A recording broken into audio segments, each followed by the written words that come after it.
Imagine that if every time an auto company built a car, they had to create almost all the parts and assemblies in a completely custom way, without many standard or interchangeable parts. Not very efficient, but for a long time, this was how software design and development operated. And it's only within recent years that companies have started to invest in design systems.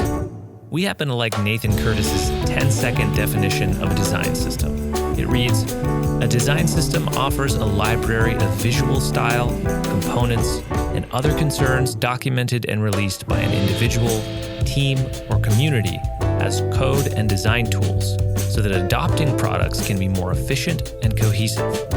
In other words, design systems provide product designers and developers with reusable, interchangeable components that make the product design process more efficient and repeatable, and are a critical part of scaling design at a growing company. As a design systems manager at GitHub, Diana Mounter is intimate with all the ins and outs of creating and rolling out design systems. In this episode, we speak with her about why businesses need design systems now more than ever, how to sell the idea of a design system to your team or company, and some tips and tricks for gaining adoption of a design system. Enjoy this episode with Diana, and thanks for listening. I've worked with lots of search firms, both as a leader searching for new talent for my teams, and as an individual exploring new steps in my career. But I trust none more than Wirt & Company. Since 1995, Wirt & Company has been the design community's most trusted search firm, co-founded by a designer and led by a CEO who has in-house operational startup experience. Wirt & Company is guided by the principle that creative leadership is essential to business success. They've helped some of the most admired brands from early-stage startup to Fortune 500 build world-class creative teams. We're talking about companies like Airbnb, the New York Times, the Four Seasons, Notion, Figma, Google, Cartier, and Fair. Not bad. If you're looking for a partner to help you find the right person for a critical role, look no further than Wirt & Company. And if you're looking for your next design leadership role, Wirt & Company will guide you through the process as a friend and a champion throughout your journey. They take the time to get to know you, to understand what you need professionally and personally. Whether you're looking for your next role or your next team member, Wirt & Company can help you find a meaningful relationship. Visit wirtco.com to learn more and get in touch. That's WERTCO.com. Support for Design Better comes from Gusto, who make running a small business easy. Get 3 months free at gusto.com/designbetter once you run your first payroll. Running a small business is hard work, especially all of the payroll, quarterly tax filing stuff, and HR things. I'd rather be focused on my business and my customers than dealing with the administrative duties. But Gusto makes it easy. They automate the complicated parts of running a business. With Gusto, I never miss federal or state payroll tax filings, and I love the time off requests and time tracking tools. Gusto even offers a small group health insurance option for nearly any budget. When you run into issues you need help with, their HR experts are ready to help. It's a very well-designed product, easy to use, and great emotional design that will put a smile on your face. Design Better listeners get 3 months free once they run their first payroll. Just go to gusto.com/designbetter. That's gusto.com/designbetter. Diana Mounter, Design Systems Manager at GitHub, is a designer based in Brooklyn, New York. She specializes in design systems and has a background in user-centered design. Diana currently works at GitHub and leads their design systems team that maintains a design system called Primer. In her spare time, she organizes the New York City Design Systems Coalition and writes and speaks about design, code, and working with people. She's a co-author of the Design Systems Handbook, where she wrote about how to encourage adoption of your design system, publishing and distributing methods, and considerations for making your design system public versus private. Diana's Twitter handle is very interesting. It's broccolini. Diana Mounter, welcome to the show. Thank you. It's nice to be here. So clearly you are all in on design systems, and we want to talk about that, the details of that. But we've got to ask about the Twitter handle, and what's the origin story of broccolini? I don't know how quickly I can tell it, but basically it's It's from when I was back in Australia, and broccolini wasn't such a famous vegetable at the time, and I thought it was a pretty amusing and kind of uninventive for a vegetable name. And long story short, that's how it ended up being my Twitter handle and my nickname actually through a lot of friends. So Okay, rewind. What the heck is broccolini? I don't even know what that is. it's a it's a type of vegetable. I forgot. I should probably know the name of the family, but it's the same family that broccoli is in, but it's a different type. It's got longer stems and Cruciform vegetables, I think, or something like that, isn't it? Like it's broccoli and yeah, it's a classier type of broccoli. Okay. and charge more for it at a Like restaurant. A lot It's of like people the do Italian think it's version. my.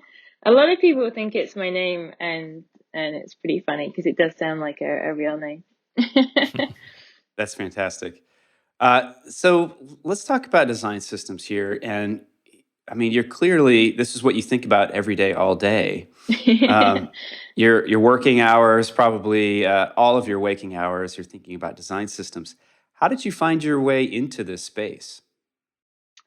Um, I think that really started when I was at Etsy. I think a few things had led to me being interested in this space. To me, it's a way to deal with, like, I guess, UX debt in a way.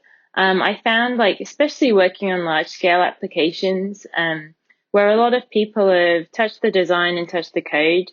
After a while, it kind of might lose its sort of holistic, consistent approach.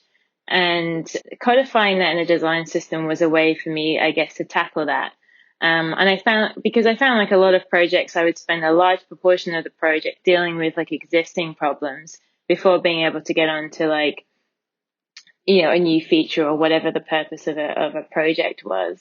And I think one of the roles that design systems plays is to like solve problems that can be solved and be solved once and share the answers to that, I guess. And instead of people sort of rehashing and relearning or reinventing the same thing.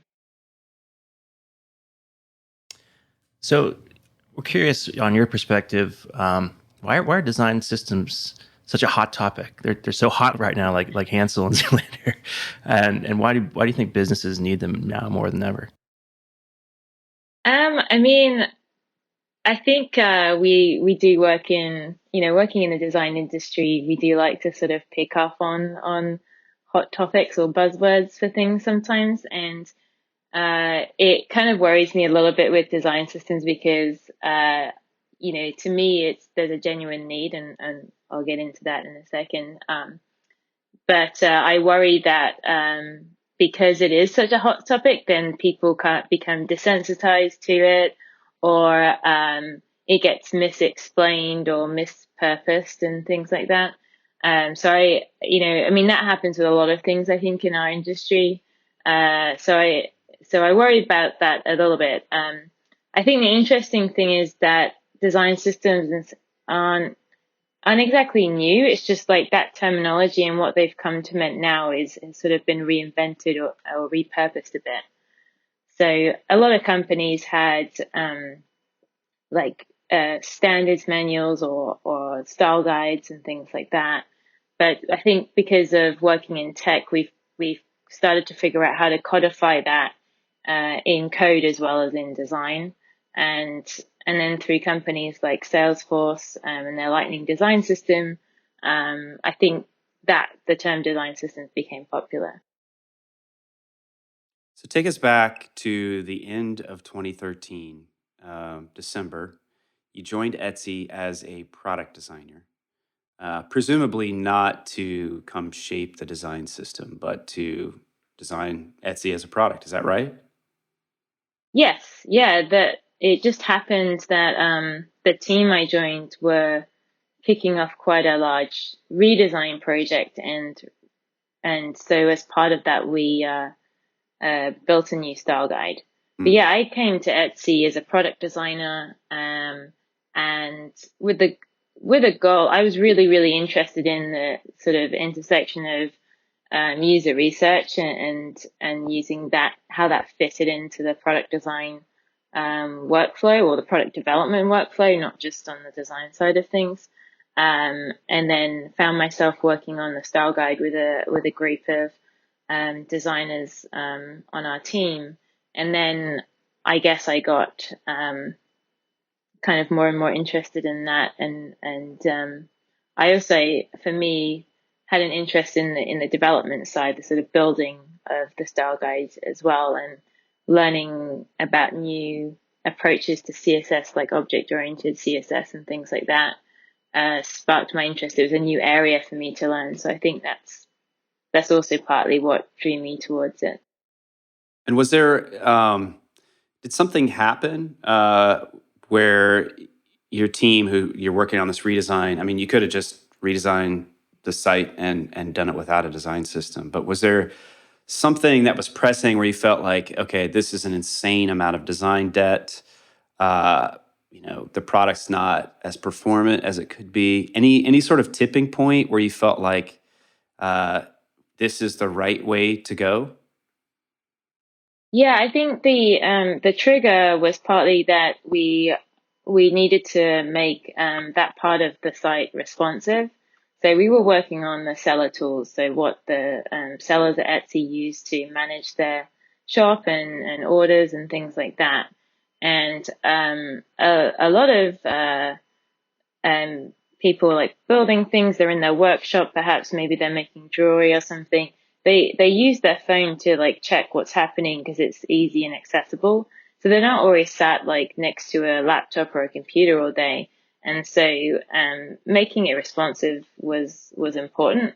And the current style guide wasn't really built with responsiveness in mind. So that was one of the big triggers. Also, because it was a redesign, we didn't have to deal with previous technical debt. We had kind of like green fields. We could do something new. And Dan, I mentioned it in the design systems handbook, but Dan Moore has a good sort of way to evaluate pilot projects, and in a way that became like our pilot project because it was a redesign and we could start fresh.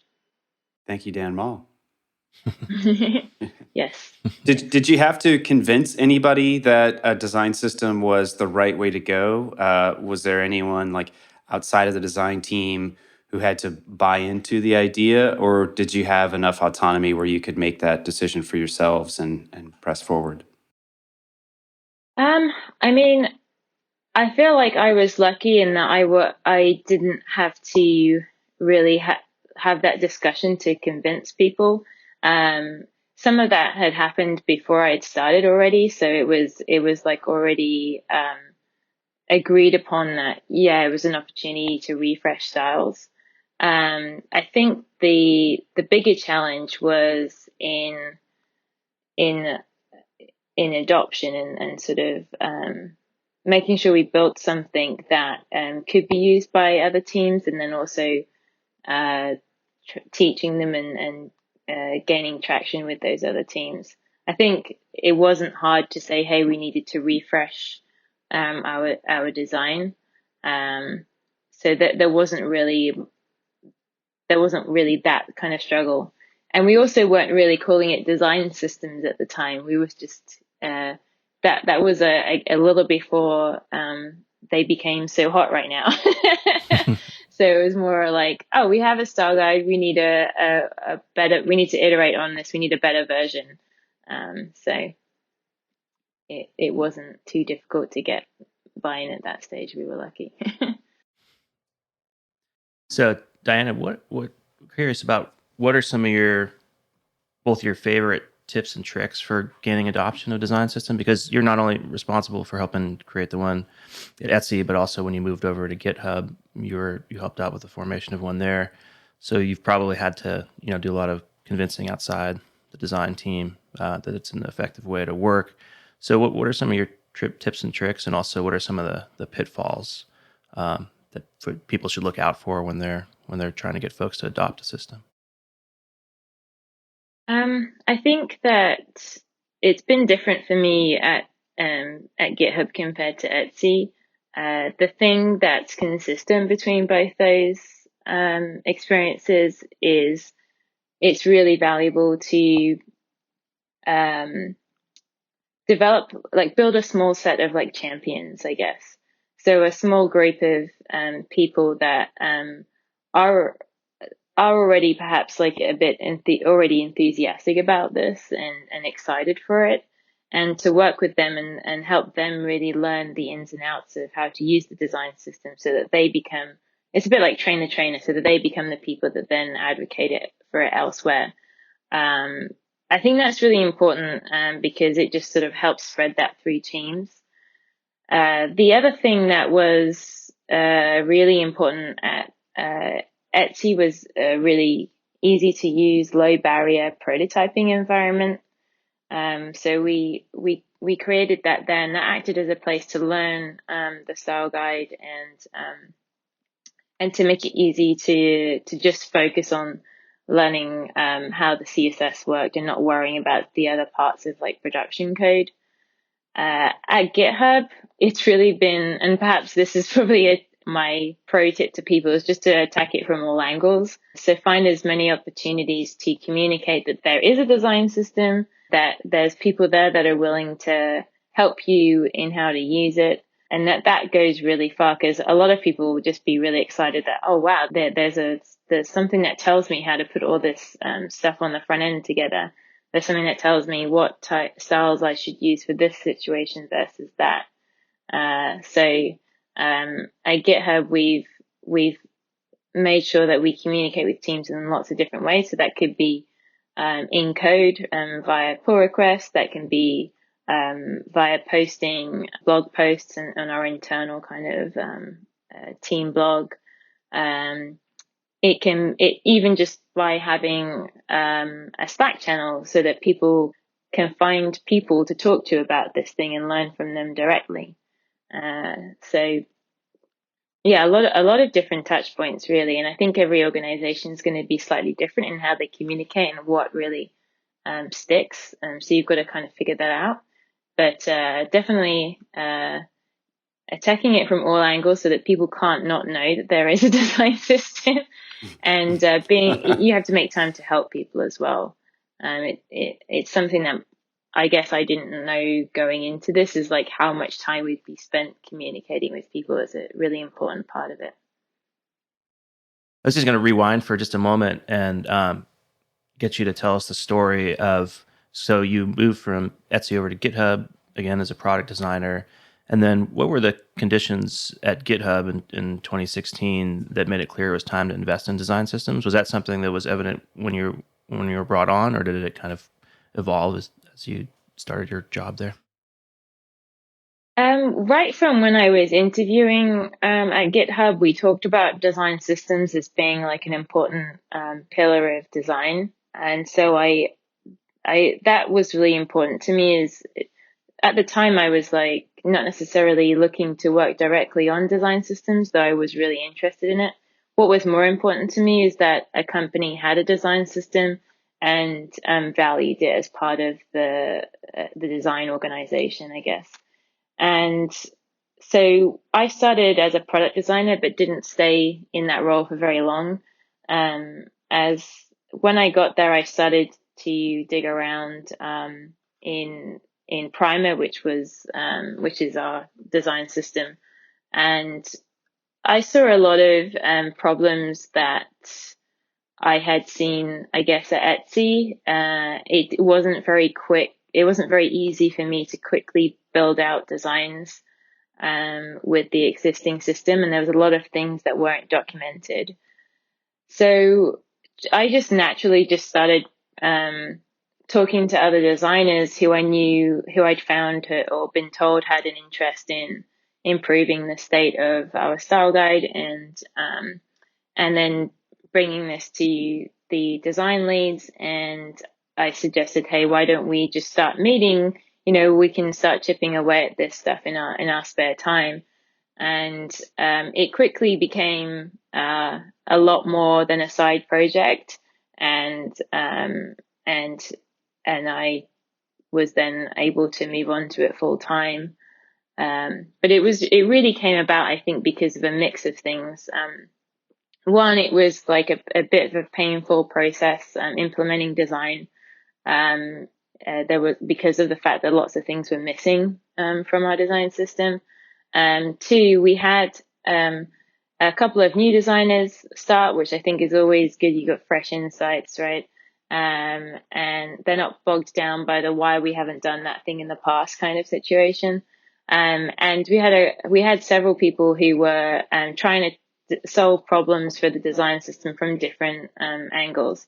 So we had some marketing designers trying to pull out bits that worked for their marketing sites that weren't working, they didn't need in like the product. So having a bunch of enthusiastic people and things getting to kind of a tipping point in like, this is painful to work with, helped sort of let us have a full-time team, I guess. But it started off very grassroots.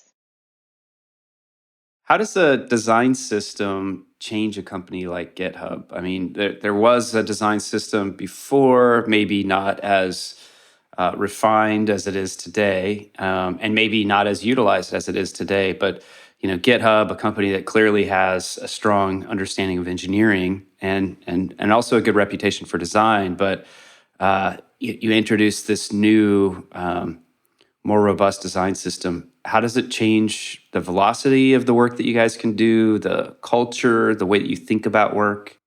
I think one of the big impacts is people being able to get further without design help. So for an engineer, they can get pretty far in building out a prototype or a first pass at a new feature without design help.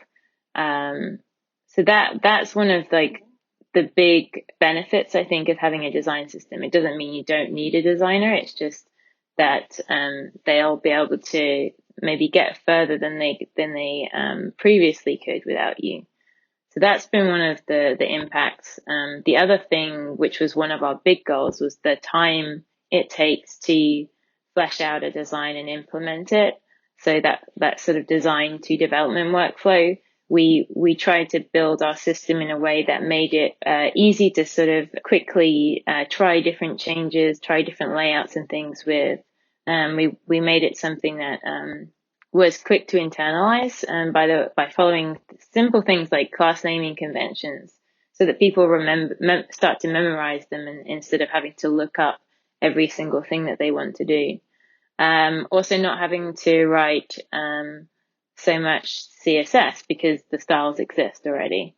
So we kind of reduced the time it's spent to write, mark up and implement those designs. I still think we can go a lot further with that, but that's definitely been one of our goals and one of the ways that it changed the design to development process. You mentioned something else there. You said how it changed how we design. Is that what you said?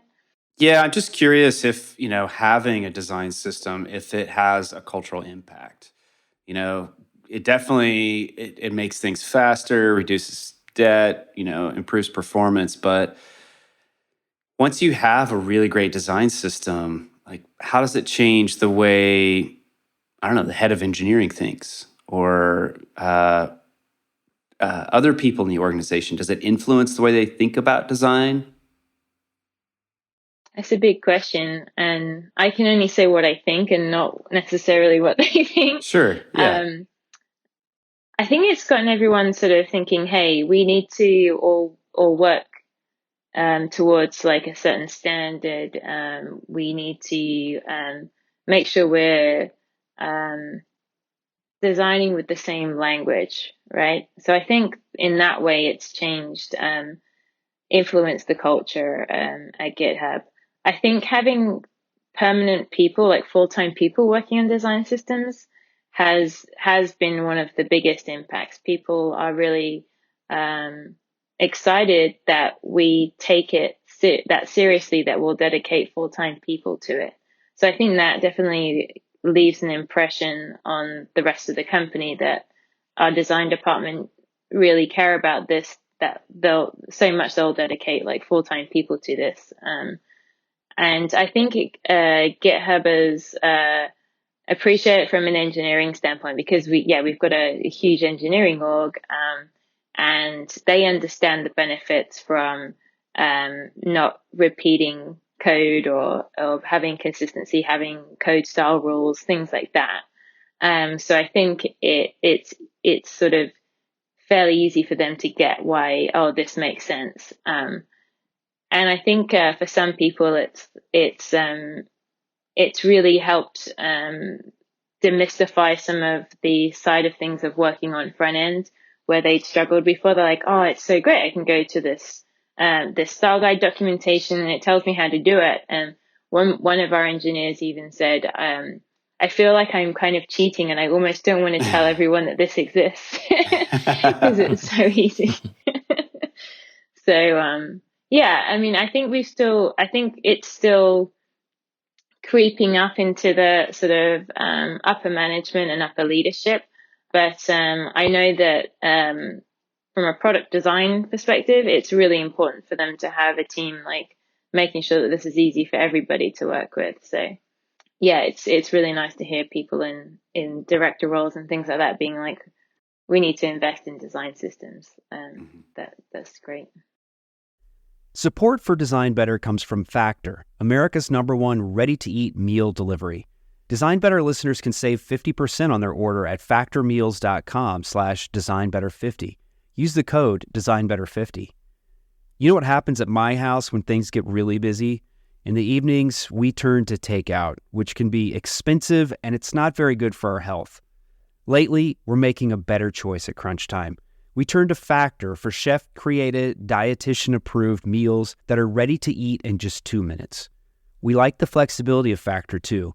You can change your order up every week with plans from 4 to 18 meals per week, or you can pause or reschedule your deliveries at any time. The meals are so tasty. My wife and I are huge fans, and I like their smoothies, too, which I find are perfect for a quick, healthy breakfast. Factor can help you eat well and feel good while focusing on your career and your family. Head to factormeals.com/designbetter50 and use the code designbetter50 to get 50% off your order. That's code designbetter50 at factormeals.com/designbetter50 to get half off your order. Support for Design Better comes from Gusto, who make running a small business easy. Get 3 months free at gusto.com/designbetter once you run your first payroll. Running a small business is hard work, especially all of the payroll, quarterly tax filing stuff, and HR things. I'd rather be focused on my business and my customers than dealing with the administrative duties. But Gusto makes it easy. They automate the complicated parts of running a business. With Gusto, I never miss federal or state payroll tax filings, and I love the time off requests and time tracking tools. Gusto even offers a small group health insurance option for nearly any budget. When you run into issues you need help with, their HR experts are ready to help. It's a very well-designed product, easy to use, and great emotional design that will put a smile on your face. Design Better listeners get 3 months free once they run their first payroll. Just go to gusto.com/designbetter. That's gusto.com/designbetter. Support for Design Better comes from Uplift Desk, who help you work better and live healthier. Eli and I log a lot of hours at our desks, which can be detrimental to one's health if you're not paying attention to ergonomics. Uplift Desk offer high-quality, well-designed desks, chairs, and accessories to help you build an ergonomic workspace for home or work. Eli recently got a standing desk, and I got a human-scale Freedom chair. I've been dreaming about this chair for a long time, and I finally got one. I've already noticed a big change in my posture with this chair, and my body thanks me for it. Eli is logging a lot more hours standing than sitting these days, and he can make quick transitions with the flip of a switch. We love Uplift Desk, and we know that you will too. Design Better listeners can get a special deal by visiting upliftdesk.com and use the code DESIGNBETTER at checkout for 5% off your order. You'll get free shipping, free returns, and an industry-leading 15-year warranty. Go to upliftdesk.com, use code DESIGNBETTER, and get 5% off. Design a better workspace with Uplift Desk. Diana, the design system at GitHub is open source, and Why is that important? Does that also tie into the culture there, or what are some of the reasons you made that decision? Yeah, it's been open sourced for a while. When I got here, we kind of took parts of it back in house and rejigged it and reorganized it and made a mess and put it back together again and then open sourced it again. Um, but really, it's GitHub is, it's about open source, right? And so it is part of our culture and our values that, like, if something can be shared, so that it might help other people, then we'll share it. So that's one reason. It's just part of how GitHub likes to work. The other reason, is that I think there are some benefits from treating it like an open source project. So having it not be embedded in github.com's code is helpful for us because it puts an intentional barrier there to making changes. Like when it was living inside in our monorepo, like anyone could change it, and if it was people who didn't really realize that actually changing this one thing here affects things everywhere, then that could cause problems. So while we want people to find it easy to contribute, we want a little kind of barrier there, which is really about just sort of thinking about the impact of those changes. The other reason for us is that github.com is not the only website that uses our design system. We have a lot of other satellite sites, and we're actually working to pull more parts of the application into separate repositories so that it's a little easier to work with. And so we have to distribute this same design system to multiple different places. And so we could have done that without making it open source, but it's kind of like, well, why not? The other benefit from having it open source is, of course, that other people, members of the public or whatever, might come across it and be like, hey, I know how to fix this thing, or I think this will be better if we do it this way. And so other people can contribute. So that's another great reason to have it be open sourced, I think. And as just a quick follow up to that, what are some of the things companies should consider if they're trying to make that decision around open source versus a private system? Yeah, I mean, I can understand that some companies that might not be the best thing for them. I think there's different levels to open sourcing. I think, or maybe I should frame that as there's different ways to make your system public versus private. So we open sourced ours, but we could have just we could have like made just the documentation public and not the code, or we could have just linked to a zip download link or something, but we distribute everything via npm. We also, a lot of companies are using things like Storybook, which just display the components, so you're not really giving the documentation. Maybe you're not even showing the code, but you're saying, here's the things we've decided to codify as components, and which is just maybe an interesting reference point for other companies. So I think thinking of public versus private should be thought of as a scale, not just like black or white, and choosing what combination works for you. I think it is, that's what you've got to do. Like what's right for you. I think there is an overhead with open sourcing. You may get an influx of requests and issues posted. We really don't find that we have, quite a lot of stars and people using it externally, but we don't find the volume of issues or pull requests so much that it causes a problem. There isn't that many. Some companies worry that people can too easily copy their styles.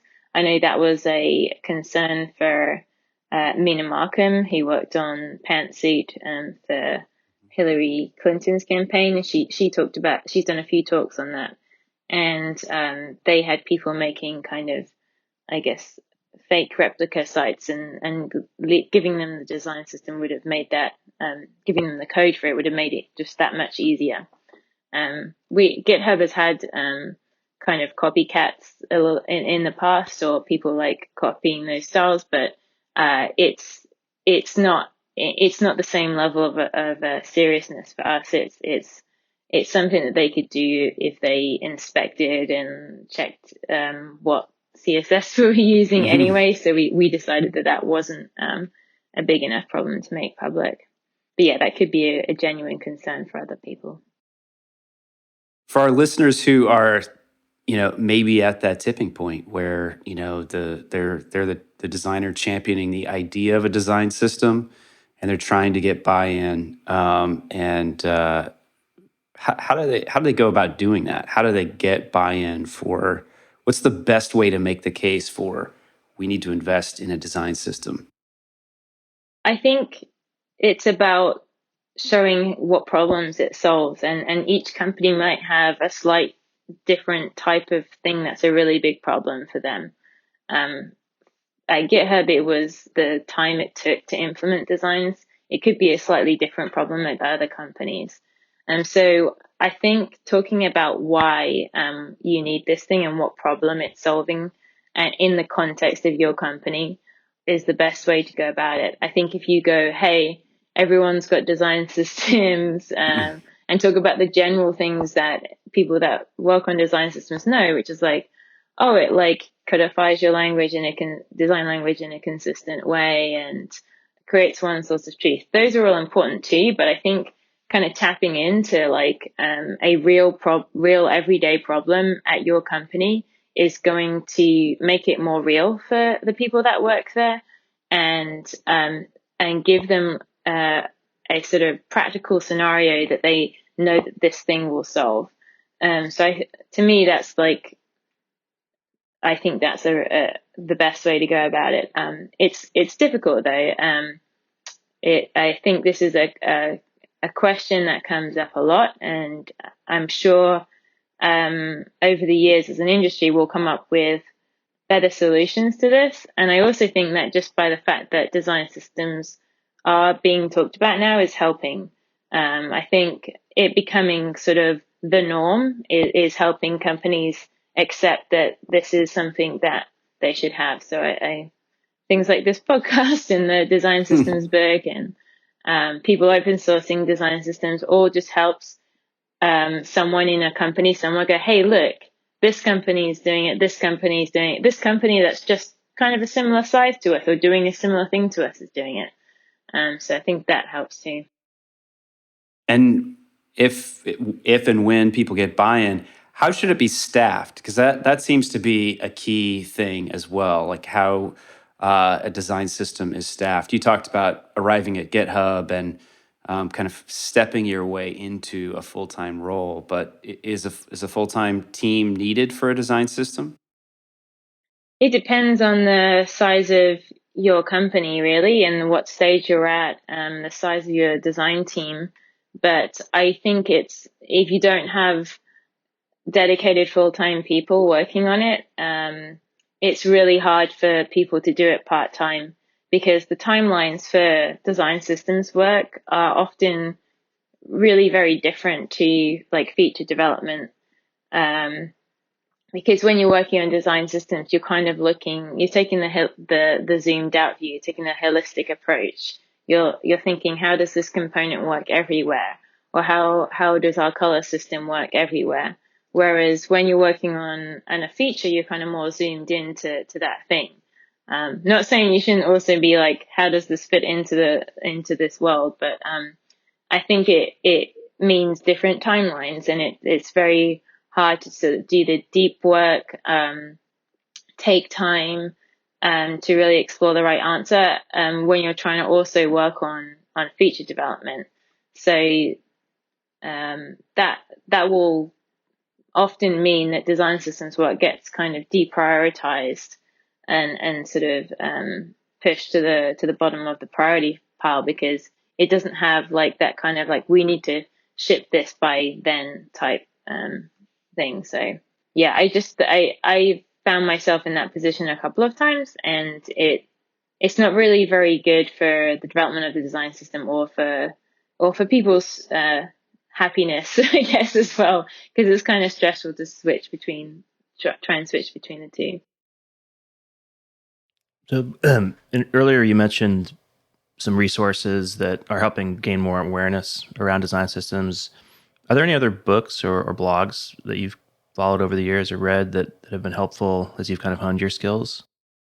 Recently, and this might be going more into research and some of the technical side, but I really like programming design systems by Rune Madsen. It's a really nice, it's an in progress kind of book, and it's a deep dive into lots of different areas of design systems, and he adds new kind of sections and chapters every now and then. So I really like that. But it's definitely sort of looking at the what can you program, I guess, but with the sort of research behind it. I really read a lot of the color section, because that's something that I've been particularly interested in recently. So I definitely would recommend that. And the good thing is that it keeps getting new editions every now and then. Some other things. Recently, Gina Ann started a design systems publication on Medium. And so there's been some nice books or articles, added there. So that's another one to follow. I really like, in terms of like physical books, I really like, I think this is a thing that many people working on design systems do, is collecting the old graphic standards manuals. Admittedly, I don't necessarily read them cover to cover, but they're beautiful pieces of work, and sometimes really great like sources of inspiration.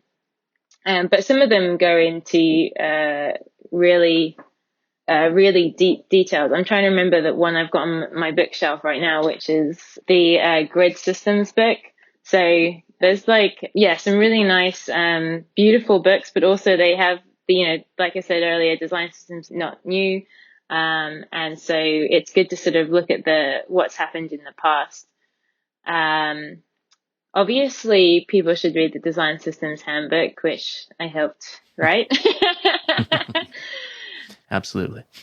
I feel like I'm going to think of like a lot of other blogs and books and things after this, and be like, oh, I should have said that one, but That's okay. We can always add it. We'll have a little summary, and we can throw some links in there if you think of some more. Yeah, I probably could. I should also plug the Design Systems Coalition that I do a chapter of in New York, but that Gina Ann started in San Francisco. We record most of ours, so it's not an article or a book, but it's sometimes a good source of information, watching the video or looking through the slides.